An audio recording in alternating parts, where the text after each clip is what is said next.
Ya, terima kasih. Nanti habis ini saya ada beberapa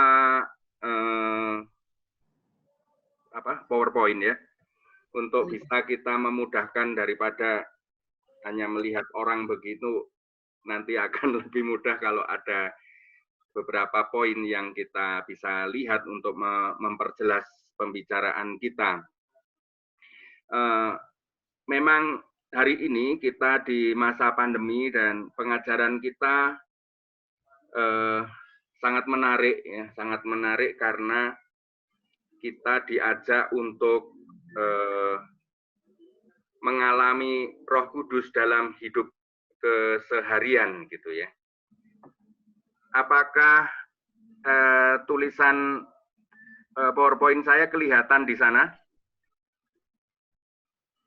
Belum, Romo. Belum ya, bentar. Kalau begitu coba saya share screen ya. Ya. Oke. Bagaimana? Ya, termasuk Romo. Oke. Ya, ini untuk membantu kita supaya kita tidak bias. Jadi kita dari judulnya ini kita bukan bermaksud untuk pertama-tama berteologi tentang Roh Kudus. Jadi kalau teologi dogmatik itu dia akan memperdalam dan betul dengan akal budi, kemampuan akal kita untuk memahami pribadi ketiga Allah Tritunggal ya. Maka itu kalau teologi dogmatik, maka kita berkenalan dengan pemikiran-pemikiran para teolog, bapak-bapak gereja sejak abad-abad awal bagaimana menjelaskan tentang Roh Kudus begitu. Atau tentang ajaran Allah Tritunggal. Tapi kita juga pada sore hari ini, saya juga tidak mengajak Anda untuk berteologi biblis. Artinya, meneliti teks dalam kitab suci yang berbicara tentang Roh Kudus, jadi ada pemahaman-pemahaman apa di balik teks, sehingga kita menafsirkan teks-teks kitab suci, bukan tentu saja kita nanti tidak pasti mengacu kepada kitab suci, tetapi bukan pertama-tama sebagai teologi biblis, tetapi sebagai tempat narasumber untuk kita mendalami tentang Roh Kudus. Lalu dalam teologi ada cabang namanya pneumatologi. Pneumatologi itu teologi yang khusus mengenai Allah Roh Kudus.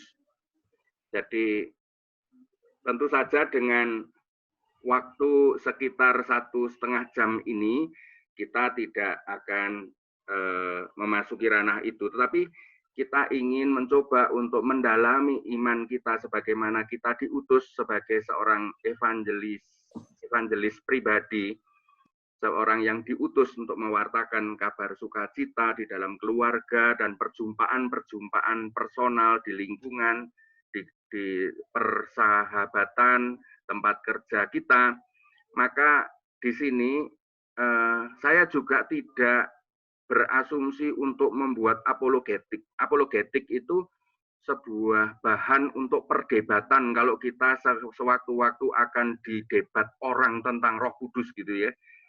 Nah, Allahnya orang Katolik ada 3 gitu ya. Allah yang ketiga Roh Kudus. Lalu kita diserang, lalu kita punya argumen-argumen untuk membela kebenaran. Bukan itu, bukan maksudnya untuk itu. Tetapi kita pada sore hari ini hendak mengenali di dalam pengalaman hidup sehari-hari itu menurut saya jauh lebih penting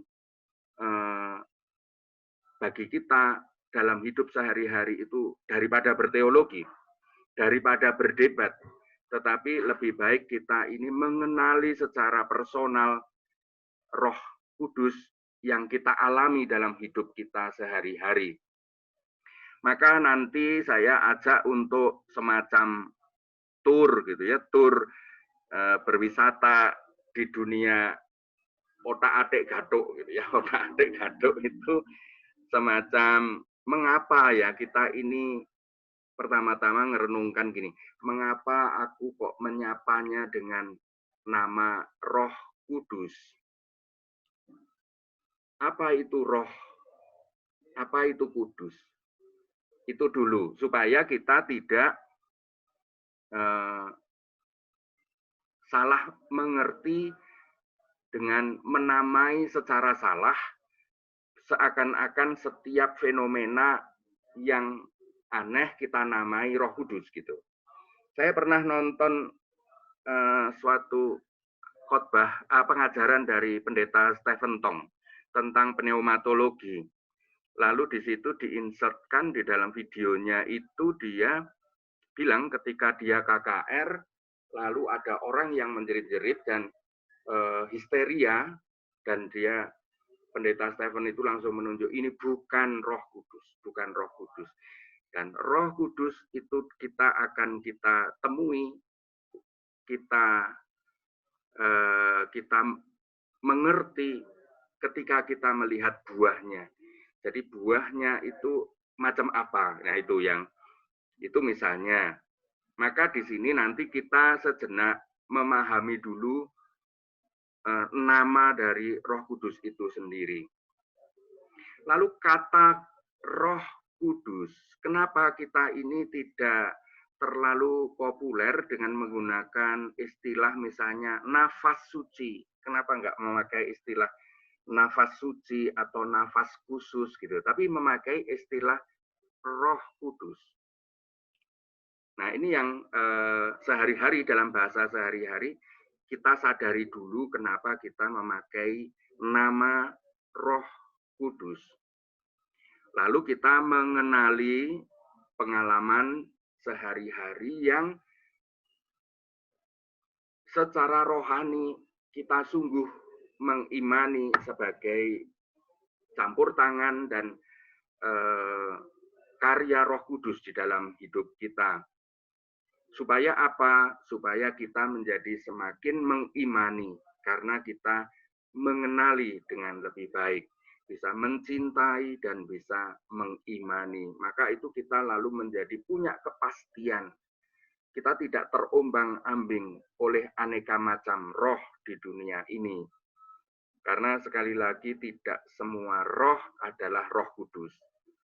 Dan Roh Kudus adalah roh yang macam apa? Yang membimbing kita ke arah mana, sifat-sifatnya macam apa. Maka disitulah di kitab suci sendiri, nanti kita lihat secara sekilas bahwa Roh Kudus memberikan di surat Paulus kepada Korintus, di orang jemaat di Korintus misalnya, atau di Galatia, itu tentang karunia-karunia Roh Kudus dan buah-buah roh. Nah itu ukuran yang diberikan oleh Rasul Paulus untuk kita mengenal Roh Kudus secara otentik. Maka baik dalam bagi kita di dalam dunia timur, kita sering akan bertemu dengan teman-teman kita dalam tradisi-tradisi timur. Misalnya ada istilah dalam berbagai negara, misalnya Jepang, kalau kita menyebutnya, kalau orang Ibrani menyebutnya ruah, itu orang Jepang menyebutnya ki. Orang India itu sakti atau prana, bahasa Sanskerta, bahasa Pali itu prana, sakti. Bahasa Mesir kuno menyebutnya ka. Bahasa Yunani menyebutnya pneuma. Maka kita ini banyak dipakai di dalam Perjanjian Baru. Menyebutnya bukan ruah tetapi pneuma. Lalu bahasa Latin itu menyebutnya anima atau spiritus. Lalu bahasa Perancis juga spirit. Lalu orang Hawaii menamai ha atau mana.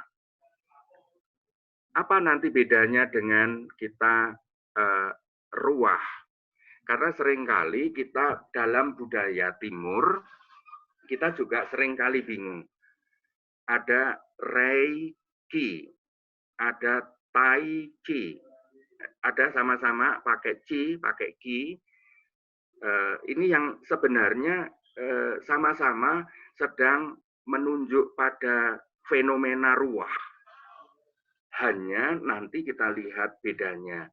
Kalau di satu sisi kita ini menjadi olahraga dan olah jiwa, sedangkan di dalam iman kita yang kita namai sebagai Roh Kudus itu adalah olah roh. Roh itu sendiri dalam budaya Ibrani nanti akan dibedakan. Ada 3 jenis.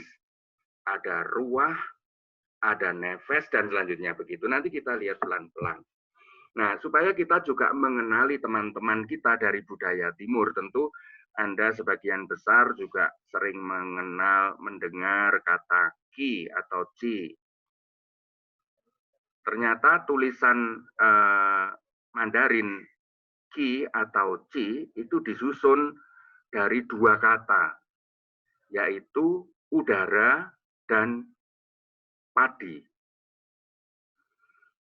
Jadi apa yang dimaksud dengan Qi itu adalah bertemunya, ketika bertemu antara udara dan padi, terjadilah kehidupan.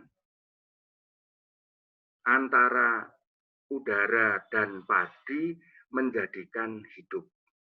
Makanan yang menghidupi bagi manusia. Jadi ini fenomena tentang bagaimana energi kehidupan dalam alam. Sehingga ada pohon, ada gunung, ada langit, ada air, ada kayu, ada api, ada tanah, ada angin. Itu semua unsur-unsur yang menghadirkan energi semesta yang menghidupkan. Itu yang disebut Qi. Maka suatu keadaan di mana orang bersatu dengan energi positif alam semesta ini, itu yang dimaksudkan dengan Qi. Nah, beda sekali dengan nanti kalau orang Ibrani dan dalam tradisi Kristiani yang disebut dengan ruah.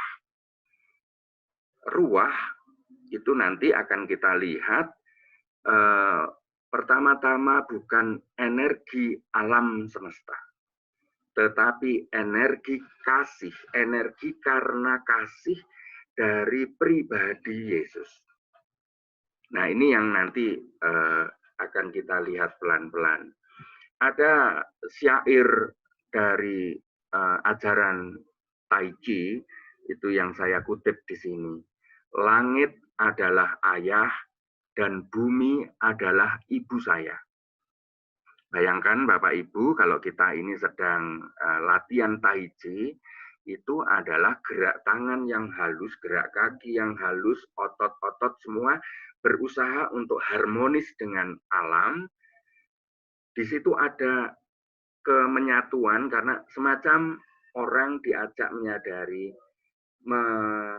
mengimajinasikan, mengakui bahwa langit itu adalah ayah, bumi adalah ibu yang melahirkan kehidupan. Meski makhluk kecil seperti aku ini telah menemukan tempatnya yang intim di antara ayah dan ibu, antara langit dan bumi, karena itu semua isi alam semesta adalah bagian alamiah dari saya. Saya bersaudara, tunggal darah, tunggal kehidupan dengan pohon, dengan batu, dengan udara, dengan api, dengan kayu, dengan tanah. Semua orang adalah kakak laki-laki dan perempuan saya. Dan semua benda adalah sahabat saya. Disitulah terbangun harmoni. Bunga-bunga layu dengan cepat, tapi mereka tidak pernah berhenti mekar. Air sungai terus-menerus mengalir. namun sungai tampak tidak pernah berubah. Makna hidup baru dapat disadari dalam proses kehidupan. Perubahan adalah kebenaran abadi. Dan inilah bagi orang Timur, khususnya saudara-saudari kita yang meyakini menghidupi filosofi Tao, itu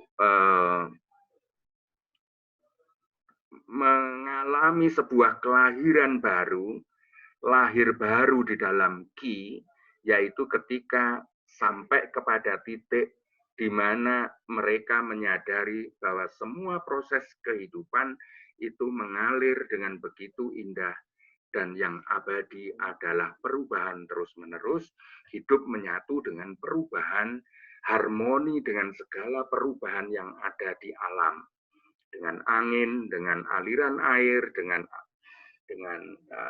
api, dengan udara, itu harmoni. Nah, orang yang sampai kepada pencerahan seperti itu, orang itu disebut, kalau dalam bahasa kita, mengalami kelahiran baru atau baptisan baru di dalam harmoni. Itu dalam dunia Tao. Nah, nanti kita pelan-pelan untuk supaya bisa membandingkan, karena dalam hidup sehari-hari kita juga seringkali bingung ya.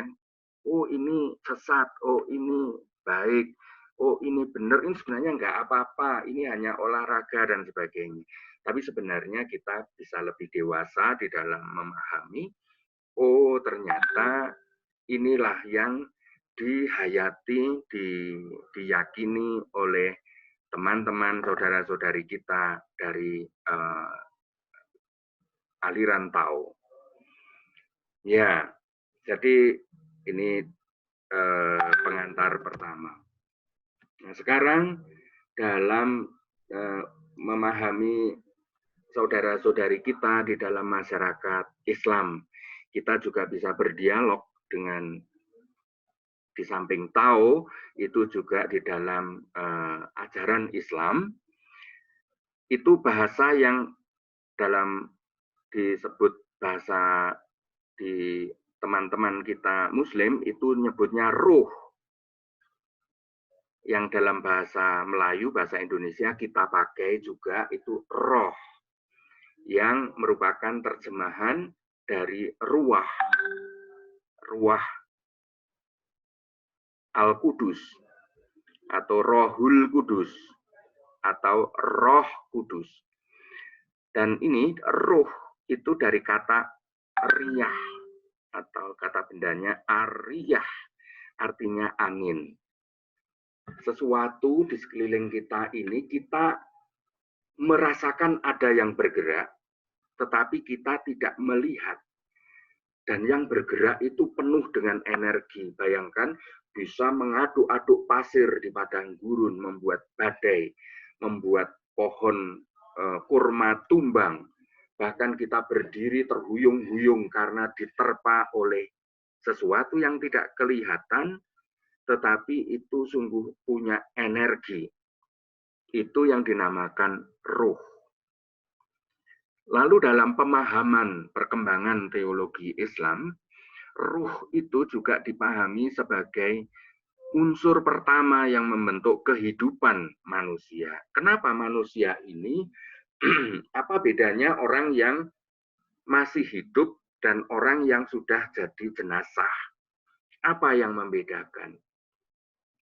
Pasti ada yang pergi dari tubuh orang itu.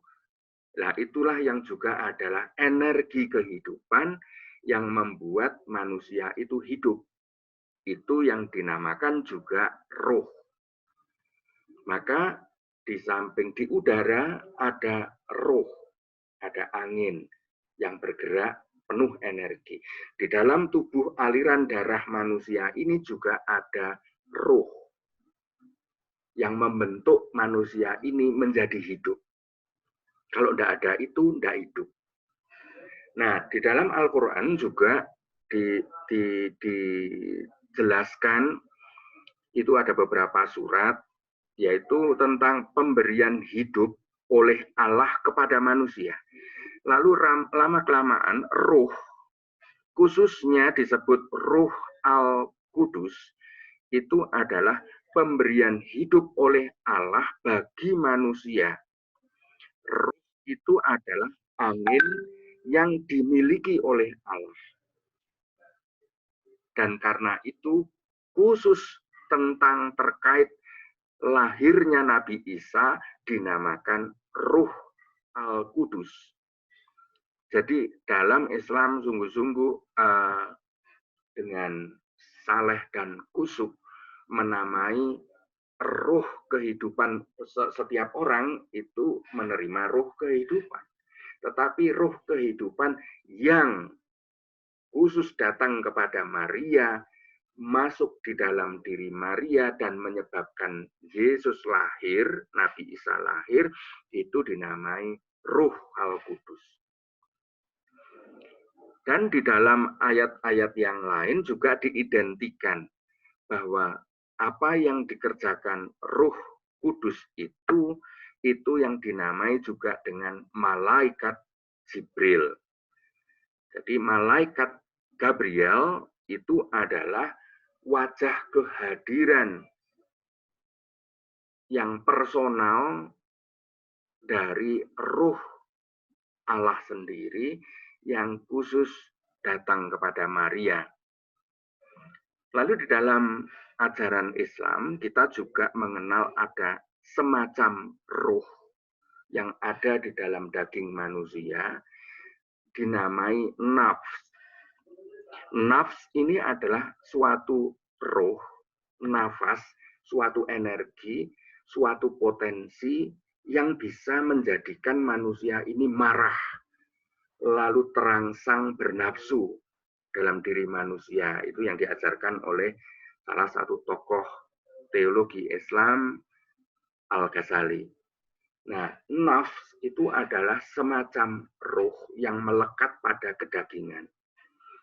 Jadi manusia ini, maka seperti puasa dan sebagainya, itu adalah bagaimana bertempurnya antara ruh dan nafs. Atau dalam bahasa Indonesia, nafsu.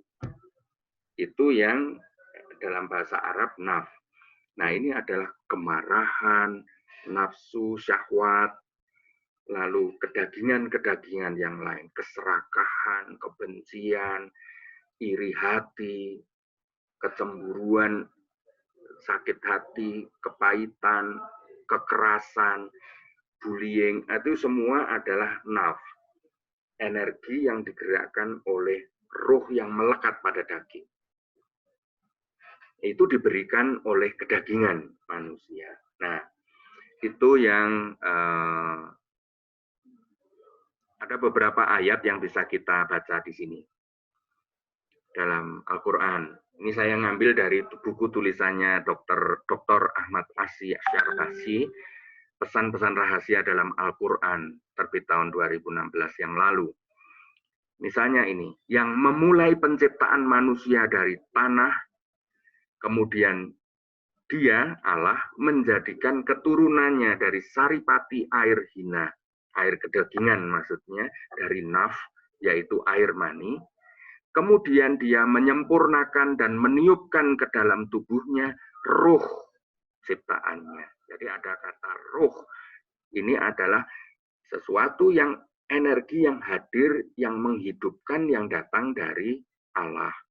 Dan dia menjadikan bagi kamu, sehingga kita menjadi bisa mendengar, bisa melihat, lalu dan kita punya hati, dan kita mampu bersyukur. Itu adalah ruh yang dihembuskan oleh Sang Pencipta, Sang Khalik.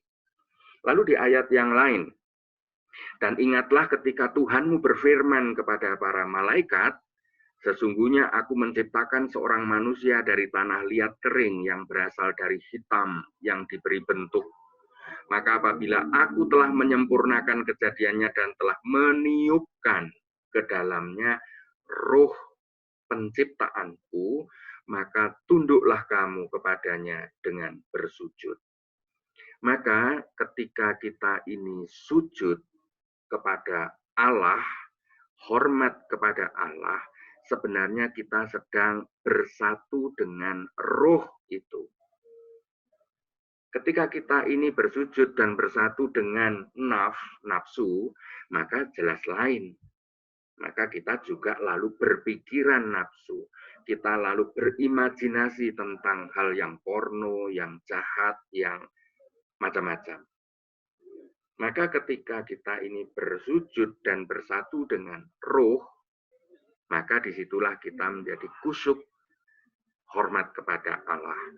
Ingatlah kisah Maryam, Ibu Maria, yang telah memelihara kehormatannya, lalu kami tiupkan ke dalam tubuhnya roh dari kami, dan kami jadikan dia dan anaknya tanda kekuasaan Allah yang besar bagi semesta alam. Bayangkan di dalam Al-Quran ada sebuah penghormatan yang luar biasa besar kepada Bunda Maria. Bahkan surat Maryam itu surat yang termasuk paling tebal di antara surat-surat yang lain. Sangat banyak isinya. Injil kalah banyak bercerita tentang Maria dibandingkan Al-Quran. Ya, karena di situ diceritakan kalau kita tadi sudah mengenal Qi dalam dunia timur, budaya Tiongkok di dalam filsafat Tao, maka di sini nafas Allah dihembuskan kepada Maria. Jadi kalau nafas yang pertama, roh yang pertama itu memberi Maria hidup. Tetapi ada roh Al-Kudus dihembuskan kepada Maria, ke dalam diri Maria, dan lalu kepada anaknya yang dikandungannya. Maka tunduklah kamu kepadanya dengan bersujud. Karena apa? Karena itu telah menyempurnakan, menjadi tanda energi Allah, bukan hanya energi alam semesta ya. Kalau energi alam semesta, energi yang dicurahkan oleh Allah di alam semesta dalam keteraturan hukumnya, ini dinamai Qi. Nah, sedangkan Rohul Kudus ini adalah yang dicurahkan ke dalam diri Maria, sehingga Maria itu tanda kuasa Allah di tengah hukum Qi, di tengah energi alam semesta ini. Disitulah Rohul Kudus sungguh berperan.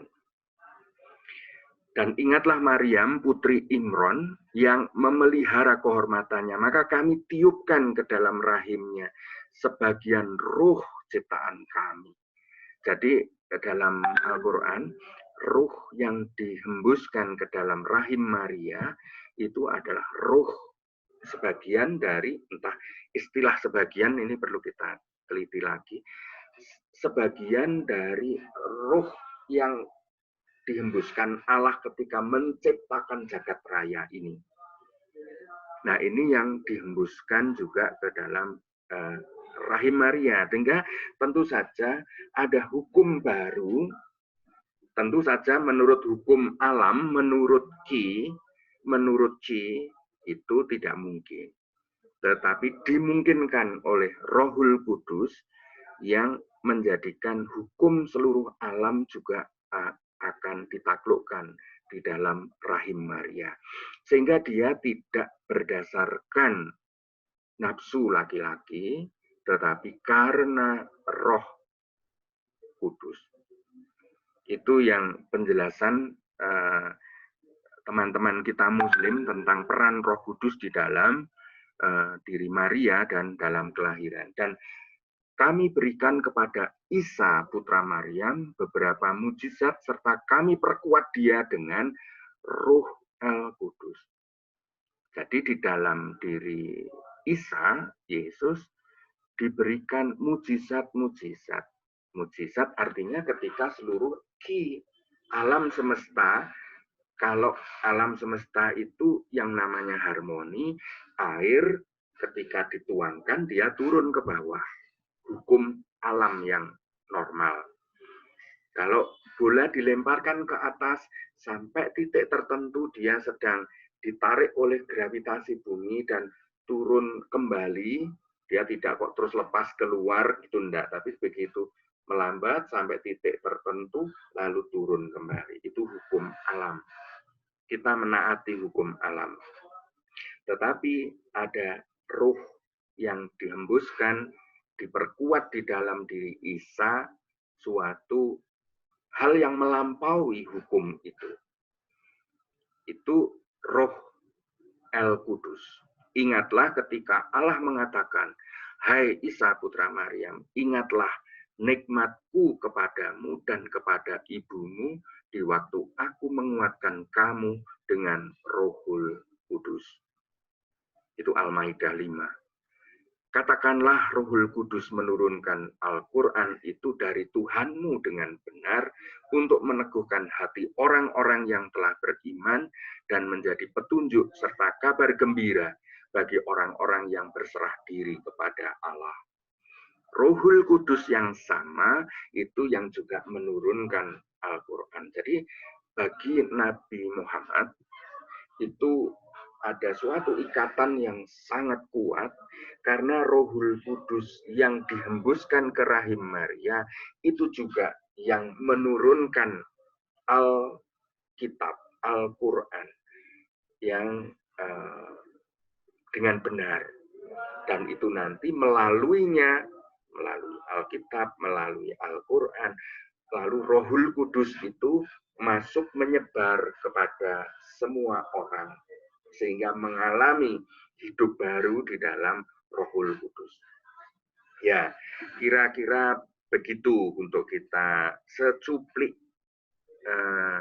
mengapresiasi, menghormati, dan mengafirmasi, meneguhkan bagi iman kita dari apa yang diyakini oleh saudara-saudari kita orang Muslim. Nah, di dalam berikutnya kita mencoba mengenali kita ini kalau seringkali memakai Roh Kudus, ya Roh Kudus datanglah. Roh Kudus datanglah. Itu kenapa? Apa maksudnya roh? Apa yang kita di benak kita tentang roh itu? Nah, dalam dunia pemikiran orang Ibrani, budaya orang Ibrani, mereka mengenal 3 kata. Ruah, nefes, dan nesamah. Ruah itu sifatnya bukan dari daging manusia. Kalau ruah itu hembusan energi yang bersifat ilahi, yang hadir, yang kadangkala dinamai sebagai malaikat, yang hadir sebagai dimensi keilahian yang sungguh misterius. Nggak mudah kita bisa jelaskan, jelentrehkan dengan, oh ini, identifikasinya ini. Enggak. Karena itu kehendak Allah. Itu adalah Allah yang hadir dalam diri setiap orang. Khususnya mereka yang telah lahir baru di dalam roh. Itu terpisah dari ruh yang diberikan ketika kita awal hidup di dalam rahim, lahir. Itu yang disebut dengan nefes. Sehingga kita ini bernafas. Di dalam bahasa Indonesia lalu menjadi nafas. Nafas hidup semua makhluk, bisa binatang, bisa hewan, tumbuhan, semuanya ini punya nefes. Nah, spirit kehidupan dalam tumbuhan, dalam makhluk, dalam manusia sejak lahir itu kita namai dalam budaya kitab suci sebagai nefes. Sedangkan kalau kita sesudah mengenal Yesus, mengenal Allah, Yahweh, Adonai, dan lalu kita dibaharui hidup kita, lalu mengakui akan kehadiran Allah di dalam hidupnya, maka lalu apa yang ditambahkan ini? Itulah yang dinamai dengan ruah. Ruah itulah yang bersifat abadi. Nah, sedangkan nefes itu terikat, kendaraannya nefes itu adalah darah dan udara dalam tubuh yang hidup ini. Makanya kalau orang kuno, orang Ibrani itu, kalau keluar darah banyak, kok mati? Oh, berarti nefes itu tinggalnya di darah, gitu. Jadi, roh hidupnya manusia itu tinggalnya mengaliri seluruh tubuh ini, baik dipotong jari ujungnya, itu juga keluar darah. Dipotong di mana saja, digores di mana saja, keluar darah. Oh, ternyata ruh kehidupan, nefes, itu tinggal kendaraannya itu adalah di darah dan udara. Makanya kalau darahnya habis, nggak ada udara yang keluar masuk di hidung. Nah, itulah yang dinamakan nefes. Atau dinamai energi alam yang menjadi harmonis dengan alam, hidup secara bijaksana sesuai dengan hukum alam. Ini yang kita dalam budaya timur disebut Qi atau Qi. Ini makanya meditasi itu adalah mengharmonikan nafas, menenangkan aliran darah, meneduhkan udara yang kita hirup dan kita hembus, untuk menjadikan seluruh tubuh kita ini menjadi harmoni dengan alam. Itu tentu saja tidak buruk, bukan sesat. Itu adalah seperti olahraga yang membuat kita ini sebagai makhluk yang masih berdaging, membuat kita menjadi harmoni dengan hukum alam. Sehingga kita tidak mudah sakit. Karena sakit itu artinya tidak lagi harmonis dengan hukum alam. Itu sebabnya kenapa muncul virus dan macam-macam. Karena kita sudah tidak harmonis dengan alam. Alam akan mencari bentuk keseimbangannya. Gunung meletus karena energi dari magma bumi, dia terus menekan, energi ini menekan. Dan ketika ada lubang atau bagian yang lunak, yang lemah, maka dia akan menekan, dan karena lemah, maka dia kalah oleh tekanan dari magma bumi ini dan meledak.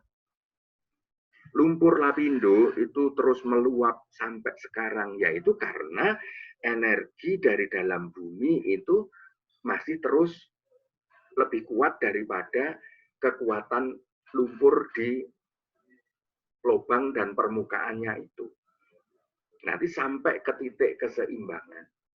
Nah, itulah Qi, itulah alam, hukum alam, keseimbangan harmoni alam atau Qi itu. Maka itu dalam bahasa Ibrani orang menyebutnya sebagai nefes. Dalam bahasa Inggris disebut breath, nafas.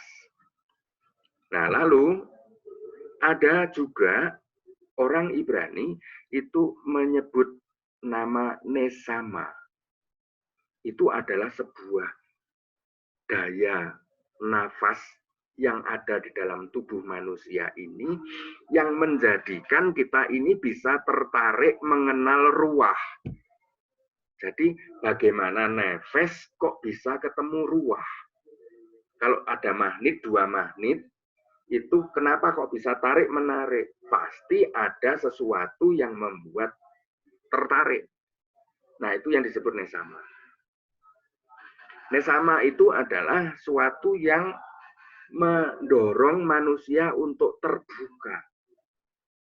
Itulah sebabnya ketika orang mengalami kepahitan hidup, luka batin yang terlalu parah karena masa kecil tidak mengalami cinta dan sebagainya, atau terus dari kecil dibully, maka nesamanya itu lemah. Nesamanya menjadi tertutup.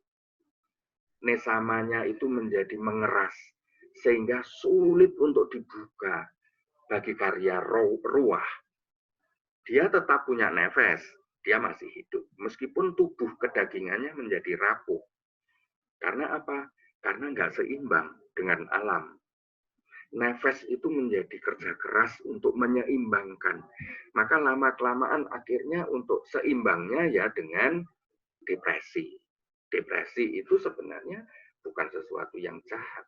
Itu karena nefes menuntut keseimbangan, karena adanya kepahitan-kepahitan hidup yang menekan, duri yang terus menusuk benih yang sedang bertumbuh. Nah, itu yang makanya ketika kita ini membantu konseling, membantu penyembuhan luka-luka batin dan sebagainya, itu kita pahami. Ketika seseorang belum dilunakkan, dibentuk, dibangun nesamanya, jiwa ilahinya, yang menjadi daya magnet untuk bisa tertarik ke atas, untuk terbuka terhadap ruah, maka orang itu tidak bisa. Maka orang yang menolak Roh Kudus itu adalah di sini poinnya. Nggak bisa, karena nesamanya itu menutup. Nggak ada lagi potensi untuk tertarik, sudah. Nggak peduli, sudah. Nggak Yesus-Yesusan, sudah. Aku sudah kecewa, hidupku gagal. Aku nggak ada kasih sayang, udah. Itu namanya menutup. Nesamanya menjadi keras. Daya cintanya itu sudah menjadi mati. Energinya itu sudah membatu. Dan itu yang Roh Kudus tidak bisa berkarya di dalam dirinya. Karena apa? Karena tidak menyambut Roh Kudus. Itulah orang yang menolak Roh. Maka di dalam orang Ibrani itu yang nesama ini yang untuk angin, udara, lalu apalagi gas, lalu gerakan-gerakan di dalam manusia. Sehingga kita ini bisa bergerak menjauh, bisa bergerak mendekat. Mengapa kita ini rindu? Nah, makanya tadi saya menyinggung apa yang dikatakan Bu Yudi tentang, aduh rindu ya kita berkumpul, sudah lama nggak bisa berkumpul, berkomunitas, aduh kangen Romo, sudah lama nggak ketemu. Nah, apa ini? Nesama kita sedang bekerja. Ada suatu daya energi yang mendorong, bukan sekedar kita ini bernafas, bukan hanya hidup, tapi yang membawa kita mendekat. Nah, nesama inilah yang nanti menjadi benih bertumbuhnya cinta, kasih. Kalau nesama ini membuka diri bagi ruah, maka menjadi cinta, agape. Dan ini energi yang sungguh luar biasa. Kenapa di antara kalian ini orang kok nggak punya capek, membaca kitab suci, merenung, mengajar, kunjungan, energi yang luar biasa untuk mendorong Anda untuk berbagi, untuk melayani. Energi dari mana itu? Karena nefes Anda telah dibukakan oleh nesama. Nesama menjadi terbuka untuk karyanya ruah, sehingga Anda didorong oleh energi yang luar biasa untuk semakin mendekat kepada Allah. Nah, nesama itu yang khusus untuk mendekatkan kita kepada Allah. Nah, tadi di dalam bahasa Arab ada naf. Naf itu juga nesama, tetapi untuk mendekatkan kita kepada hal yang buruk. Inilah ada nesama, ada nafsu. Di mana mereka dua-duanya ini, nesama mengarahkan kita menjadi dekat dengan Tuhan, berbuat baik, bisa mengampuni, bisa menyayangi, berani untuk berkorban, ikhlas, rela, sukacita, semuanya akan mengalir melewati nesama ini. Jadi kira-kira itu 3 hal yang perlu kita pahami. Nah, ruah yang kudus, yang khusus, yang melulu, yang fokus untuk membawa kita bisa sampai kepada Adonai, Elohim, Yahweh ini sebagai Bapa, seperti Yesus alami. Itulah yang dinamakan ruah hak kodis atau kados. Ini yang Roh Kudus, kita namai Roh Kudus. Maka kita perlu kadang-kadang jangan terlalu jahat terhadap Roh Kudus ya. Roh Kudus kadang-kadang nafsu kita namai Roh Kudus. Oh, seneng begini, ini Roh Kudus. Ini begini, ini Roh Kudus. Enggak. Roh Kudus adalah nafas Allah yang membuat seseorang menjadi dekat dengan Tuhan, yang mengakui Yesus sebagai Tuhan, yang menjadikan Yesus adalah Raja dan Gembala di dalam hidupnya, yang bersatu merayakan ke Shalom dari Allah di dalam hidupnya, itu Roh Kudus. Ya, mari kita lanjut lagi. Ini sungguh menarik bahwa dalam bahasa Sumeria, itu bahasa Timur Tengah purba, dan juga sampai di Mesir dan sebagainya, lalu berkembang menjadi bahasa Ibrani, bahwa ruah itu kata yang sangat tua. Maka di dalam di bagian kiri ini ada gambar, ini yang sebenarnya yang dimaksud dengan ruah. Ini ada lengkungan, ada mata. Ini gambar mata. Ini ada aliran yang bergerak, air yang bergerak. Ini ru, ini a. Jadi dalam bahasa Ibrani latar belakangnya berbeda dengan Tiongkok. Kalau Tiongkok itu energi, gerak dalam artian energi yang ada di ini, aliran ini adalah Ji. Tetapi Ibrani mengembangkan nanti adalah adanya ruah. Maka jadilah ruah. Lalu berkembang menjadi ruah. Lalu ru ini kalau kita lihat di gambar kanan, kalau ini mata, jadi artinya di balik segala aliran yang bergerak di dalam kehidupan ini ada the all-seeing eye of God. Jadi Allah yang maha tahu, Dewa yang maha tahu, Sang maha tahu, ada mata yang maha tahu. Saya pernah kesaksian ya, saya ketika dulu dalam perjalanan di pedalaman Kalimantan, saya tidak kenal jalannya, saya baru pertama kali melewati itu di tengah hutan sendiri, lalu malam, pertama adalah takut.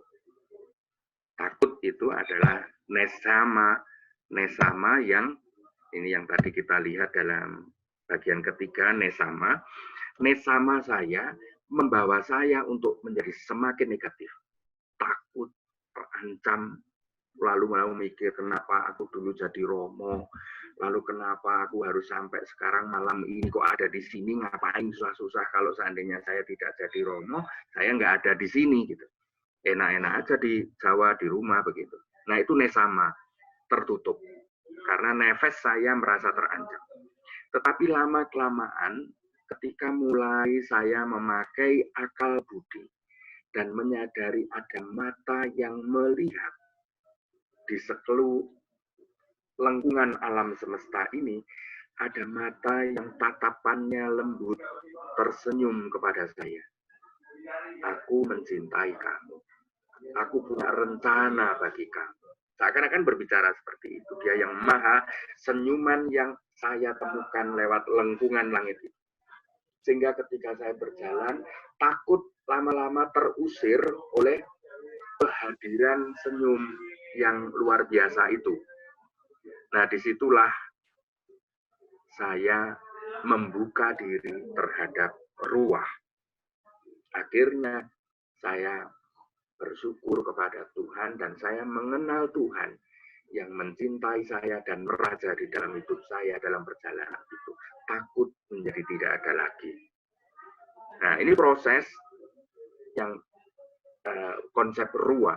Jadi bukan hanya saya berharmoni dengan alam di sekitar saya, tetapi juga saya menyadari mata yang hadir mencintai saya. Itu bedanya ruah dan ki dan ci.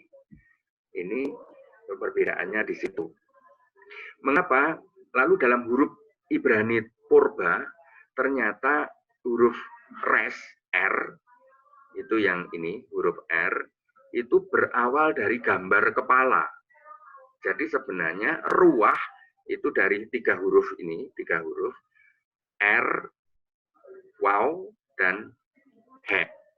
Jadi ruah, karena di sini waw jadi U diberi titik ini, lalu he di garis bawah ini menjadi CH gitu ya. Jadi menjadi ruah. Nah, ruah ini, R ini artinya kepala. Ternyata gambarnya kepala. Seperti tadi huruf Q itu adalah beras atau padi dengan udara. Nah, ini ruah itu ternyata kepala, akal budi, pikiran, kontemplasi, refleksi. Jadi kehadiran energi yang dialami karena kita ini berefleksi menggunakan nalar. Sehingga ketika bernafas, akal budi kita tetap sadar untuk berjumpa dengan Sang Mata yang Maha Tahu. Nah, itu yang disebut dengan ruah. Sedangkan di dalam Ki, itu kita adalah udara yang berkuasa di dalam tubuhku dan menjadikan aku satu dengan alam semesta. Itu Ki. Nah, di sini kalau ruah itu peranan kepala. Peranan kepala yang dan nafas, nefes itu hidup yang direfleksikan. Maka ada pepatah Yunani yang mengatakan filsuf kuno, hidup yang tidak direfleksikan itu tidak layak untuk dihidupi. Dia nggak bisa hidup dengan layak karena nggak merefleksikan hidupnya. Dia nggak akan bertemu dengan sang ruah. Nah, maka di dalam nanti perkembangan di dalam teologi Kristiani kita lihat orang Israel, orang Yahudi dengan ruah Elohim, nafas Allah yang dihembuskan oleh Yahweh. Nah, ini menjadi daging, menjadi manusia yang hadir di tengah-tengah manusia yang namanya Yesua, Yesus, Isa, Al-Masih, Immanuel.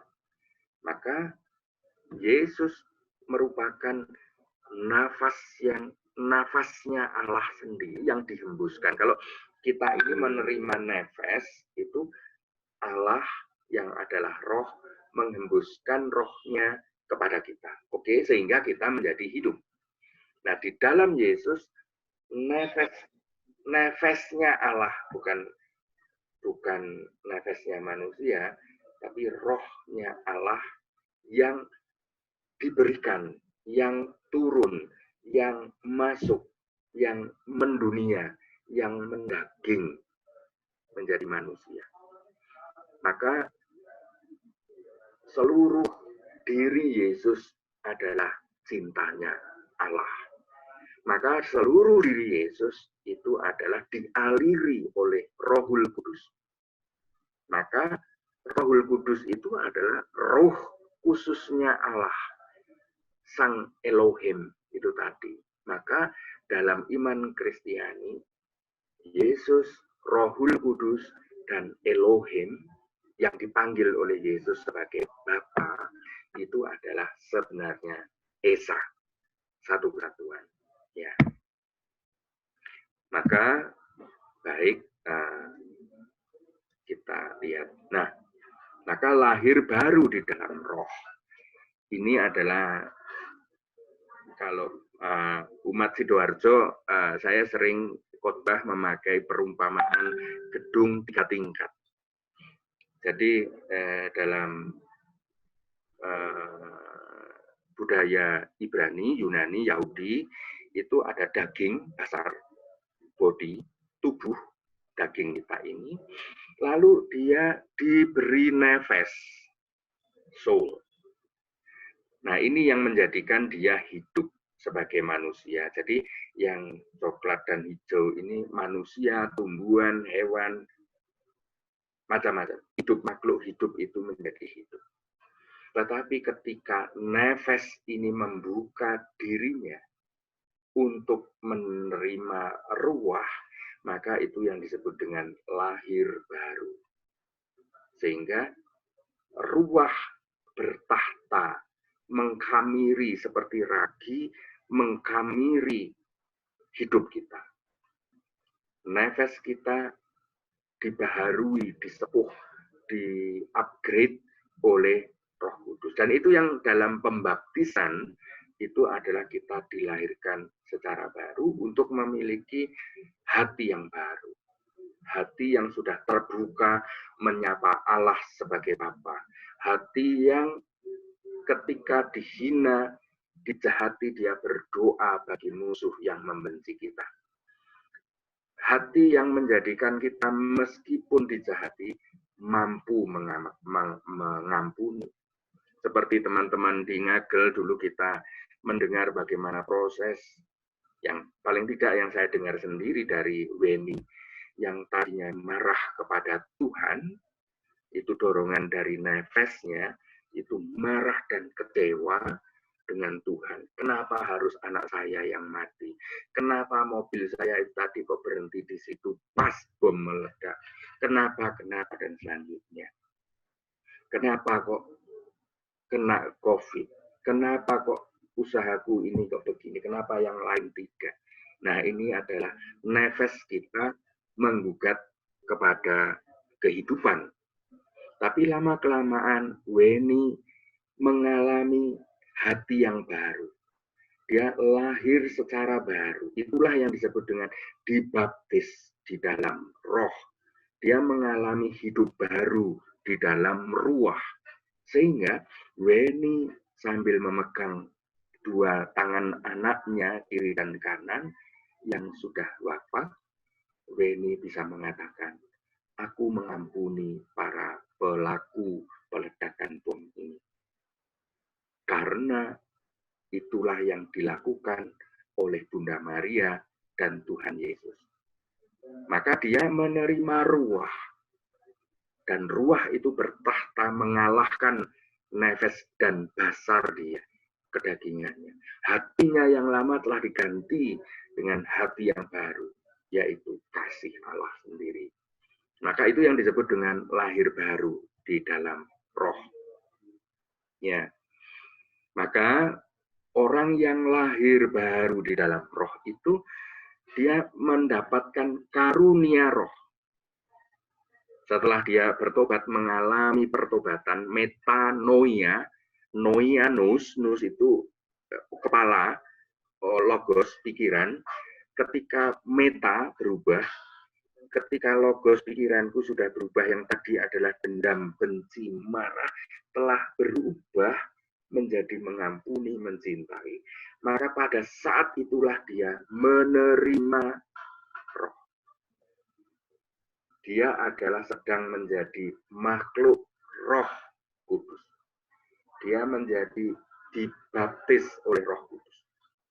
Maka dia lalu mempunyai kemampuan yang rohaniah.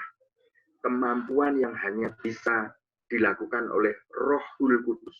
Roh Kudus. Tidak bisa dilakukan oleh nefes. Nefes itu lapar, makan. Kalau disakiti, balas dendam. Satu mata hilang, balik satu mata. Itu adalah nefes. Adil. Adil adalah spirit dari dunia. Sedangkan kasih adalah spirit dari yang ilahi. Maka kasih, iman, dan harapan itu adalah keutamaan yang diinfuskan oleh Tuhan. Itu yang disebut keutamaan ilahi.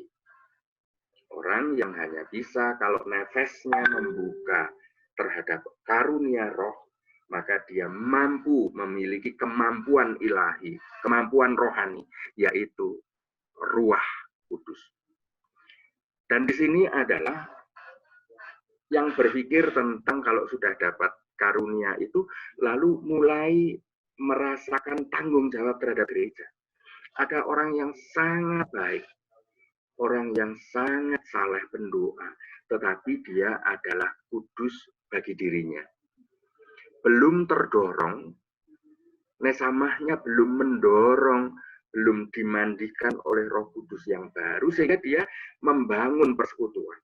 Nah, kalau Roh Kudus sifatnya itu selalu mengajak orang membangun persekutuan, tubuh Kristus menjadi lebih indah. Nah, sedangkan nanti talenta, kalau talenta, bakat, nefes itu ya memang dimiliki sejak lahir, ketika hidup itu sudah mendapat. Lalu itu berkembang menjadi kemampuan manusiawi, lahiriah. Dan biasanya itu bisa untuk kebaikan bagi orang lain. Terampil ini, bisa ini, membantu orang lain. Dan itu jumlahnya macam-macam, nggak terbatas. Dan nanti yang mengalami buahnya adalah diri sendiri. Bisa duitnya banyak, bisa disenangi banyak orang, dan sebagainya. Dia menjadi tokoh di masyarakat, itu talenta. Nah, sedangkan karunia Roh Kudus itu adalah kuasa roh sendiri yang dianugerahkan. Jadi kalau sudah misalnya ya, kalau mulai dengan tergoda dengan popularitas mengandalkan talenta, itu pasti sedang tercampur. Roh Kudus malah tidak bertahta. Karena apa? Karena dikalahkan lagi oleh hati yang lama. Popularitas, dapat duit banyak, lalu dipuji banyak orang, terkenal, viewernya banyak, dan selanjutnya. Ya, lalu yang 2 slide yang terakhir, ya. Karunia roh itu apa? Orang lalu punya hikmat, bijaksana. Itu tanda turunnya ruah. Jadi orang yang hidup lahir baru dalam roh, yaitu mendapat karunia menjadi bijak. Lalu dia menjadi mengenal betul, tahu tentang permasalahan-permasalahan yang sedang dihadapi. Dia tidak gegabah, wah aku tahu gini, enggak. Judgment, enggak, bukan judgment. Lalu orang itu menjadi beriman. Orang itu di samping menjadi sehat, dirinya menjadi lebih holistik. Kata holy itu dengan whole, seluruh, bulat, dan heal, sembuh. Itu satu pengertian. Maka orang yang holy, penuh iman, itu juga sembuh, sehat. Orang yang tentu saja otomatis akan harmoni dengan alam. Lalu dia akan mempunyai kuasa yang tidak selalu sesuai dengan hukum alam. Karena dia mengatasi hukum alam. Lalu dia bisa bernubuat, mempunyai cara pandang Allah terhadap realitas hidup. Lalu dia juga bisa membeda-bedakan roh. Ini roh yang baik, ini roh yang jahat, ini roh yang A, dan ini roh B. Macam-macam. Ya. Ini menjadi ketajaman, punya ketajaman ilahi untuk membedakan roh. Lalu dia mampu berbahasa roh.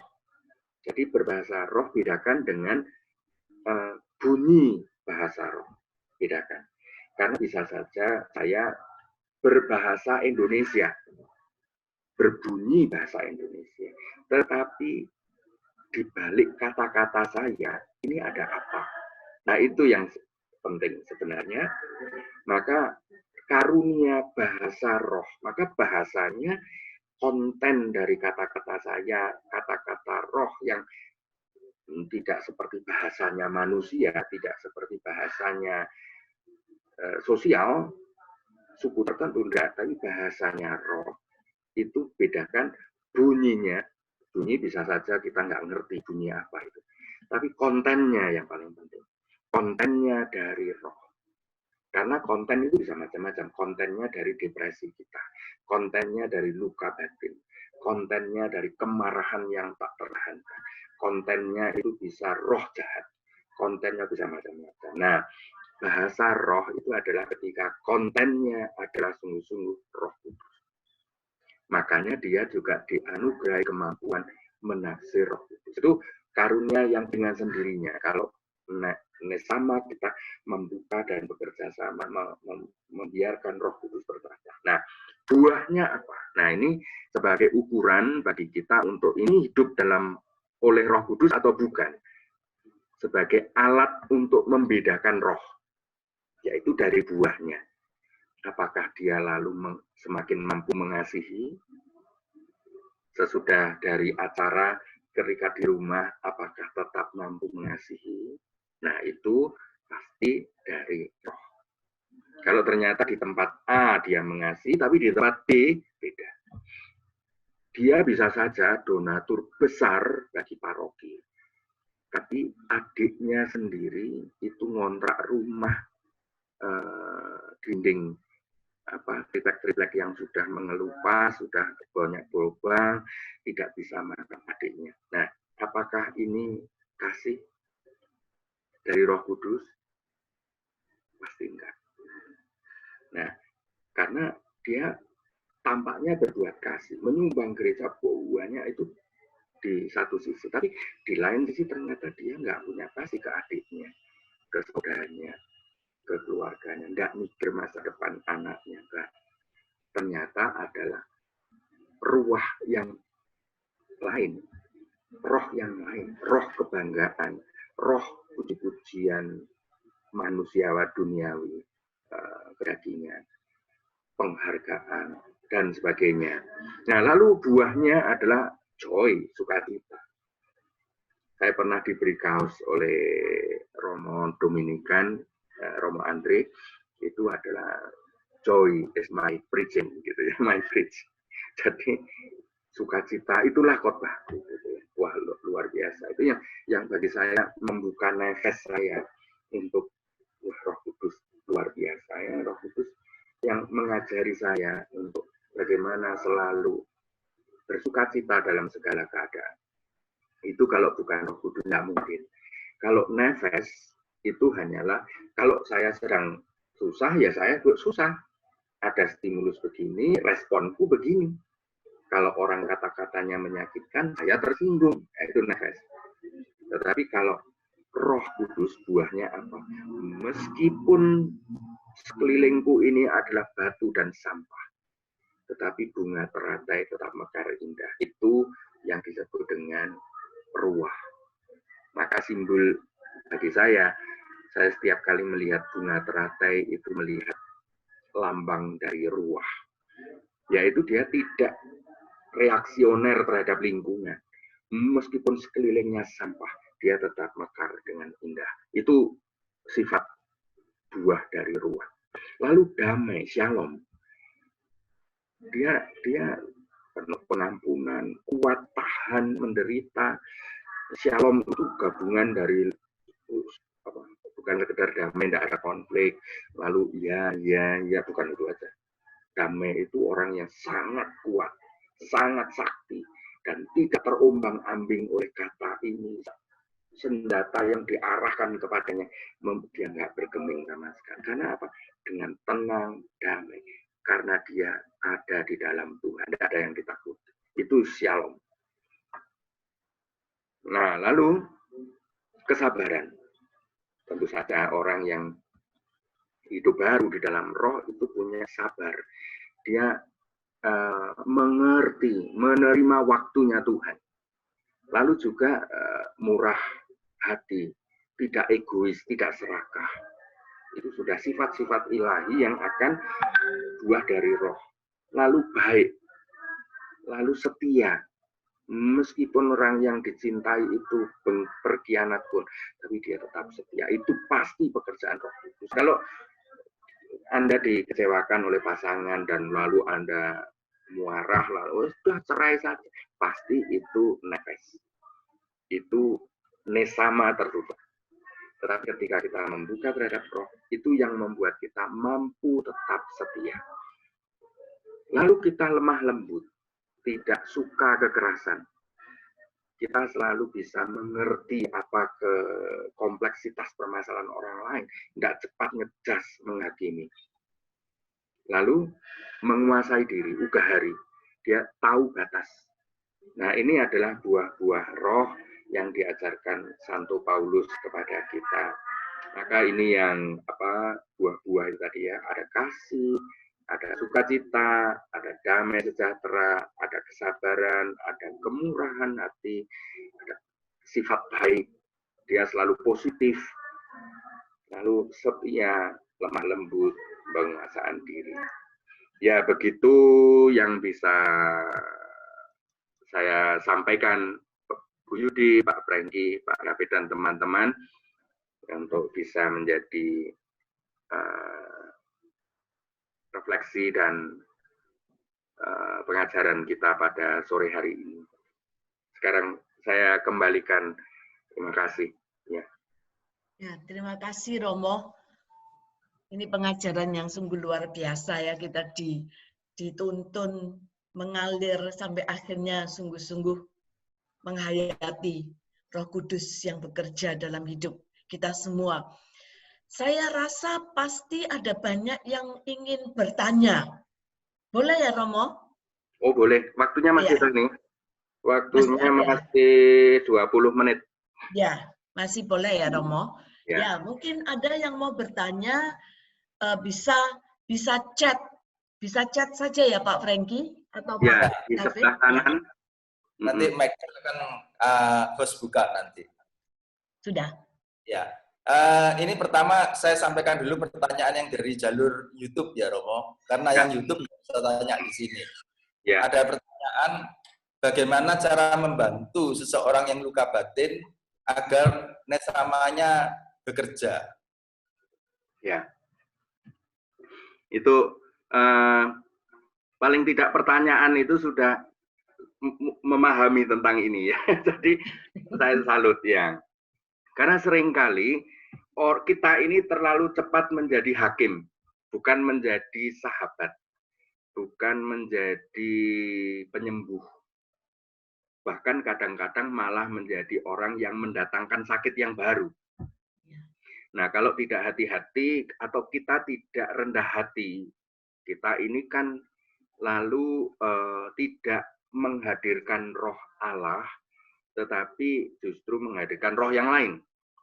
Nah, ini yang pertama perlu disadari. Nah, yang kedua adalah ketika nesama, paling tidak dalam pengalaman saya, salah satu contoh misalnya,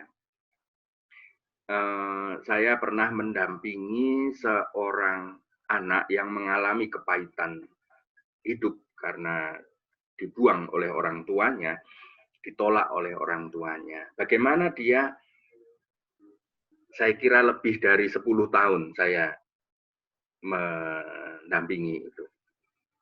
Tentu saja saya tidak punya karunia untuk yang bisa menyelesaikan itu dalam 2-3 hari, tidak.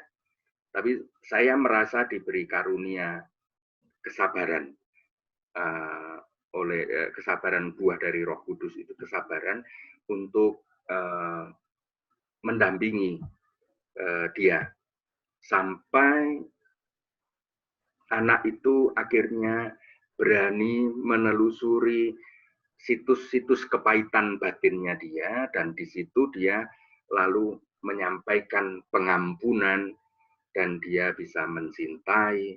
Nah, itu perlu 12 tahun yang saya pernah alami. Lalu juga misalnya dengan ada satu anak mahasiswi yang kecanduan seks. 4 tahun kira-kira. Bagaimana dia sampai akhirnya bisa mengampuni dirinya sendiri. Karena ternyata di balik kecanduan seks itu, dia sedang membenci kelaminnya sendiri, membenci dirinya, membenci kewanitaannya, dan dia setiap kali kebencian itu dia muncul, lalu dia justru ingin menghukum dirinya dengan seks. Ini yang campuran yang sangat rumit antara nafsu, antara kemarahan, kebencian, kemauan untuk menghancurkan dirinya sendiri, masa depan yang gelap, dan sebagainya. Ya. Nah, tentu saja hal-hal seperti ini pertama-tama adalah menurut saya dari pengalaman, pertama adalah kita adalah saluran dari Roh Kudus, bukan sebagai orang yang punya privilege penguasa Roh Kudus. Enggak, kita jangan pernah merasa kita ini karena talentaku itu talenta yang menguasai Roh Kudus, sehingga Roh Kudus itu seperti apa namanya, binatang yang kita ikat ini, binatang yang kita ikat taat, kita bawa kemana-mana itu, bukan. Nah, kita yang biarlah diikat oleh Roh Kudus itu dan kita datang kepada orang itu. Lalu yang kedua, di samping kerendahan hati di hadapan Roh Kudus, ya tentu saja kita terus untuk mempunyai kesabaran. Jadi kita tidak terobsesi menjadi orang yang pahlawan, enggak. Saya sama sekali, saya tidak kecewa, saya tidak malu ketika membantu orang dan ternyata tidak bisa. Justru seringkali ketika kita merasa tidak bisa, merasa tidak mampu, dan itu membiarkan kuasa Tuhan yang bekerja, biarkan Roh Kudus yang memaksa nesama orang itu untuk terbuka. Ketika kita justru pergi. Nah, ternyata bisa saja itu Roh Kudus itu nggak bisa kita kendalikan. Roh Kudus bisa mau apa saja bisa. Justru ternyata Roh Kudus hadir ketika kita semakin rendah hati, nggak dikenal sama sekali. Ternyata justru ketika kita ini di mata Dia adalah nggak apa-apa, bukan apa-apa, tapi kita ketika berdoa dari rumah dan dengan tulus, tidak diketahui oleh siapapun, ternyata itu Roh Kudus justru berkenan. Itu bisa saja terjadi. Bisa saja Roh Kudus berkarya ketika KKR, ketika kebangunan rohani, juga bisa. Roh Kudus bisa mau lewat mana saja. Jadi ketika orang melakukan puji-pujian, nesamanya baru bisa terbuka. Makanya saya pernah cerita di waktu pengajaran di SEP gitu ya. Pentingnya apa sih puji-pujian di awal persekutuan doa? Itu adalah kita menyadari kita ini rapuh kedagingan kita ini. Kita perlu supaya nesema kita ini lebih mudah terbuka ketika kita ini mendengarkan lagu. Lalu kita menyanyikan pujian.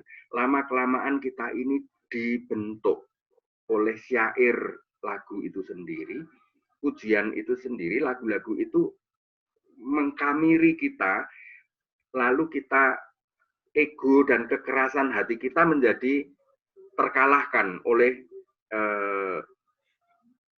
spirit lagu itu sendiri. Nah, itu yang lalu kita mengalir bersama lagu itu baru bisa terbuka terhadap Roh Kudus. Sangat mungkin. Maka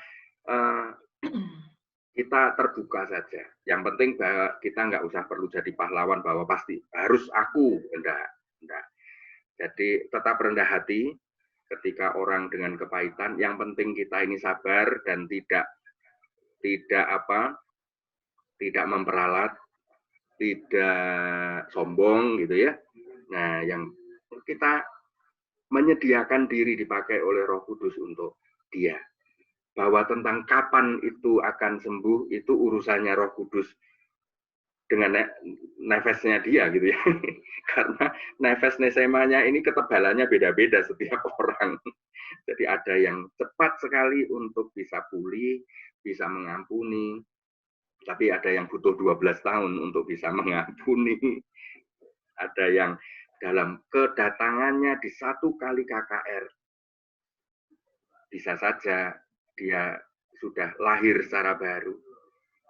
Saya juga pernah mengalami ketika rekoleksi anak-anak mahasiswa alumni dari suatu universitas beberapa waktu yang lalu. Gara-gara saya pun tidak menyadari bahwa omongan, pengajaran, refleksi yang diadakan di rekoleksi online itu telah melahirkan secara baru oleh seorang ibu yang juga alumni yang ternyata sudah belasan tahun tidak mau ke gereja. Dan setelah peristiwa rekoleksi bisa saja ternyata sekarang dia ke gereja. Nah, itu misterinya Roh Kudus, kita nggak bisa ngatur, nggak bisa memanage Roh Kudus. Roh Kudus maunya begitu ya oke. Mau cepat atau mau kita dibentuk dulu oleh Roh Kudus sampai 12 tahun baru menjadi saluran bagi dia, berkat bagi dia, bisa saja gitu. Begitu Pak Franky. Ya. Terima kasih Romo. Ini pertanyaan yang sudah masuk duluan Romo. Dia tanya, apakah mungkin kalau seseorang tadi yang Romo gambarkan bangunan tiga tingkat tadi, seseorang yang sudah lahir baru, yang sudah menerima ruah, diperbarui, kemudian suatu saat tertutup lagi nesamanya Romo? Sangat mungkin, karena kita ini membawa daging masih. Membawa daging. Tentu saja seperti bisa saja mudah, bisa saja sulit. Karena itu kita ini makhluk yang istimewa ya, punya kebebasan, dan buktinya ya bisa saja toh orang sudah 60 tahun jadi orang Katolik, jadi ketua lingkungan, lalu sesudah itu dia ganti agama, ganti juga bisa toh. Jadi bisa saja dia baru menemukan kebenaran yang masuk di dalam dirinya sesudah sekian tahun. Tapi bisa juga kita ini ada kuasa kegelapan yang sangat kuat mengalahkan kekuatan nefes dan nesemanya dia. Sehingga dia, karena nggak dipelihara ya. Coba kalau seandainya orang yang sudah menerima baptisan baru di dalam roh, tapi tidak bersekutu, tidak membagikan, tidak share dengan yang lain, tidak melayani, ya. Karena kita ini masih bawa daging dalam kedagingan kita ya. Ya itu ya bisa saja menjadi lemah. Karena setan akan datang lebih banyak lagi ketika kita ini hidup bersama roh. Cari saat peluangnya yang paling tepat gitu ya. Oh mungkin ternyata saat kita dikhianati oleh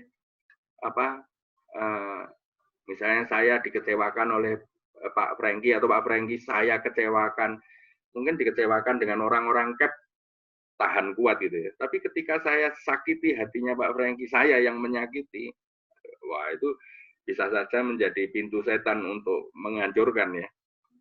Ya bisa. Ya. Terima kasih Romo. Ya, boleh satu lagi Romo? Boleh. Ya. Satu lagi, boleh. Ini agak panjang pertanyaannya Romo.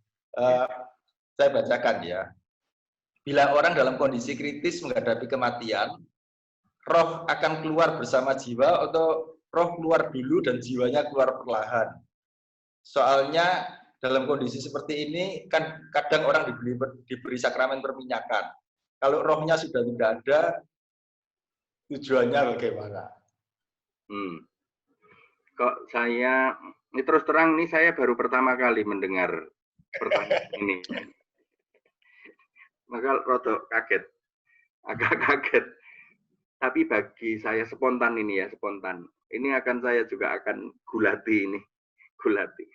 Tapi bagi saya spontan, karena titik yang disebut mati itu kayak apa sih? Apakah pada saat jantung kita tidak berdenyut, ataukah ketika nafas tidak keluar? Kalau secara medis adalah ketika tidak ada lagi mekanisme otak. Itu bisa saja disebut sebagai kematian klinis. Jadi otak sudah nggak berfungsi lagi untuk atau apa gitu. Nah, makanya duluan mana perginya ruah dan nefes ini? Ini agak sulit untuk dikatakan secara temporal. Artinya temporal itu gini. Oh, jam sekian itu ruahnya keluar. Lalu jam sekian itu nefesnya kayak gitu ya. Nah, itu agak saya bayangkan itu terlalu materialistik, terlalu simple. Dan menurut saya tidak terlalu penting untuk mengetahui jawaban itu ya. Karena yang lebih penting adalah bagaimana sampai kesadaran kita di titik terakhir kita masih mampu sadar, kita ini membuka diri terhadap Roh Kudus, itu jauh lebih penting menurut saya. Jadi kalau tentang mana yang lebih dulu itu urusannya matematika saya kira ya, matematika. Nah, yang paling penting saya justru pernah membaca buku dari seorang spiritualis dari India, namanya saya lupa ya, Osho kalau nggak salah ya, Osho.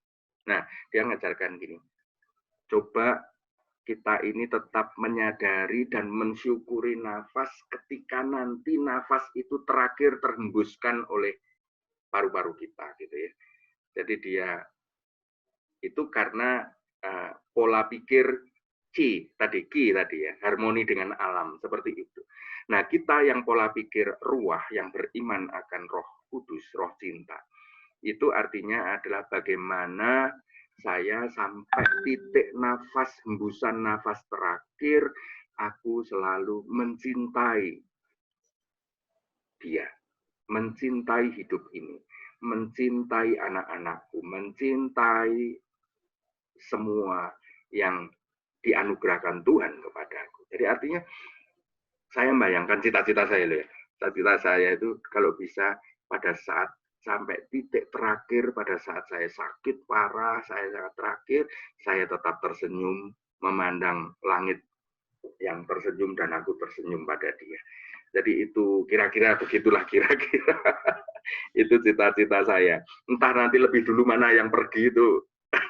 Karena bisa saja fisik sudah nggak mampu ya. Bisa saja tangan, mata saya, telinga saya sudah nggak dengar, paru-paru saya sudah nggak berfungsi, tetapi ketika satu titik nafas saya masih bisa bergerak, daya hidup saya ini masih bisa berpikir, masih bisa membuat saya merasa, itu toh tetap yang akan aku pakai untuk tersenyum pada Roh Kudus gitu ya. Kira-kira begitu. Ya. Terima kasih Romo. Masih banyakkah Pak Franky? Bersambung lain kali. Iya, makanya mungkin Romo kalau masih banyak orang ini kelihatannya. Iya. Mesti 2 sesi Romo. Nanti janjian lagi ya Romo ya. Ya, kita sambung. Kalau misalnya pertanyaan-pertanyaan banyak, misalnya dikumpulkan saja. Nah, lalu nanti sesi yang kedua itu isinya ya hanya membahas tentang jawab itu. Iya. Iya. Tuhan. Terima kasih Romo, terima kasih banyak untuk semuanya. Ya, saya secara pribadi waktu mendengarkan pengajaran atau penjelasan dari Romo, saya itu kok terus ingat pada Bunda Maria ya. Ya, bagi saya apa yang Romo jelaskan itu rasanya kelihatan nyata itu pada Bunda Maria. Ya, pada Bunda Maria. Itu figur pertama yang paling nyata menghidupi Roh Kudus. Iya. Bunda Maria. Ya. Terima kasih Romo. Tuhan. Nanti pasti ada pertemuan lagi loh Romo. Ya pokok kita diberi waktu yang cocok. Iya. Iya Romo, terima kasih banyak. Selamat jalan keluar kota. Semua. Ya, sampai jumpa lagi ya Romo ya. Oke, silakan untuk siapa ini masih ada kelanjutan atau doa penutup atau ya kita nyanyi satu lagu ya Romo ya. Kita menghormati Bunda Maria sebagai pribadi yang sangat terbuka terhadap Allah Roh Kudus. Dan kita tahu kita bukan cuma menghormati Bunda Maria sebagai pribadi yang terbuka terhadap Allah Roh Kudus, tapi kita juga mau mencontoh seperti apa yang Bunda Maria hidupi. Mari saudara, kita bersyukur kepada Tuhan karena telah menganugerahkan Bunda Maria bagi kita semua. Engkau yang dipilih Allah Bapa di surga untuk melahirkan putranya yang kudus. Engkaulah Bunda Kristus, Bunda Sang Penebus segala dosa manusia.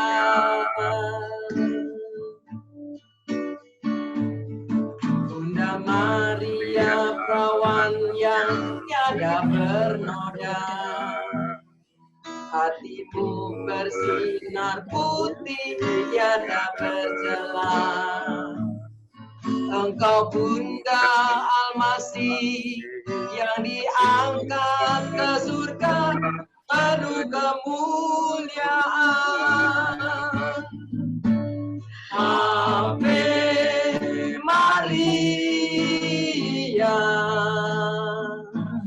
Ave Maria.